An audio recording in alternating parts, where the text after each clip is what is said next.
નમસ્તે. તો ફર્સ્ટ તો તમને કોંગ્રેચ્યુલેશન કે તમે આજે તમારી ફર્ટિલિટી જર્નીમાં આઈયુઆઈ કે આઈવીએફનું સ્ટેપ પસંદ કર્યું છે.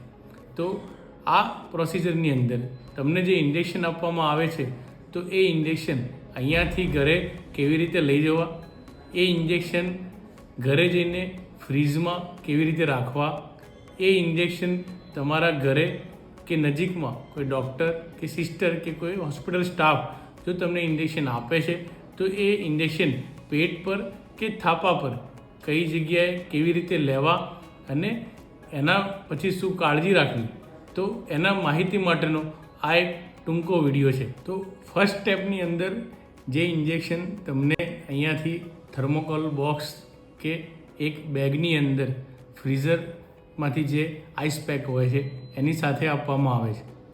સેકન્ડ સ્ટેપની અંદર તમે ઘરે પહોંચો એટલે એઝ અર્લી એઝ પોસિબલ એ બોક્સ થર્મોકોલ કે બેગમાંથી ઇન્જેક્શન કાઢી એ ઇન્જેક્શનને તમારે તમારા ફ્રીઝની અંદર જે ફ્રીઝરની જગ્યા હોય ત્યાં આઈસ પેક મૂકવાના અને જે નોર્મલ ફ્રીઝની જગ્યા હોય કે જ્યાં ટેમ્પરેચર 2 to 8 ડિગ્રી હોય એ જગ્યાએ કોઈ પ્લાસ્ટિકના બોક્સમાં કાં તો વ્યવસ્થિત રીતે અલગ રહે એ રીતે આ ઇન્જેક્શનને મૂકવા. નેક્સ્ટ સ્ટેપની અંદર એ ઇન્જેક્શન જો તમારા ઘરે કોઈ ડૉક્ટર કે સિસ્ટર કે હોસ્પિટલ સ્ટાફ ઇન્જેક્શન આપવા આવતો હોય તો જે ટાઈમે ઇન્જેક્શન લેવાનું હોય એ જ ચોક્કસ સમયે એ ઇન્જેક્શન ફ્રીઝમાંથી બહાર કાઢી અને તરત જ તમારે પેટ પર કે થાપા પર જે જગ્યાએ અનુકૂળ હોય એ જગ્યાએ ઇન્જેક્શન લેવું. ફોર્થ સ્ટેપ, જ્યારે બી ઇન્જેક્શન લો છો તો ઇન્જેક્શન આપવાની જગ્યાએ પહેલાં સ્પિરિટથી ક્લીન કરવું. સ્પિરિટ ડ્રાય થાય પછી જે આ ઇન્જેક્શન સબક્યુટેનિયસ એટલે કે ચામડીમાં આપવામાં આવતું હોય છે. આ ઇન્જેક્શન જે અહીંયાથી અમે પ્રીફિલ ભરેલા ઇન્જેક્શન હોય એ ડાયરેક્ટ ચામડી પર લઈ શકાય છે.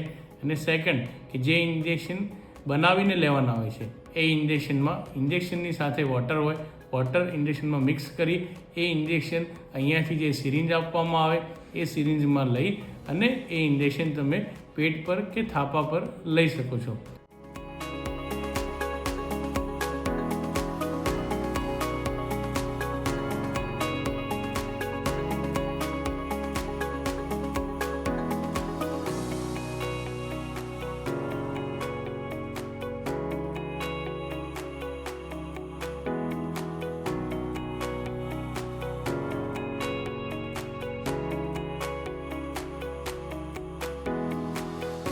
જ્યારે બી તમે રિટર્ન આવો હોસ્પિટલ ત્યારે જે એ બોક્સ હોય એની અંદર ઇન્જેક્શન સાથે જે આઈસ પેક આપ્યા હોય એ હોસ્પિટલમાં લઈને રિટર્ન આવો. Thank you.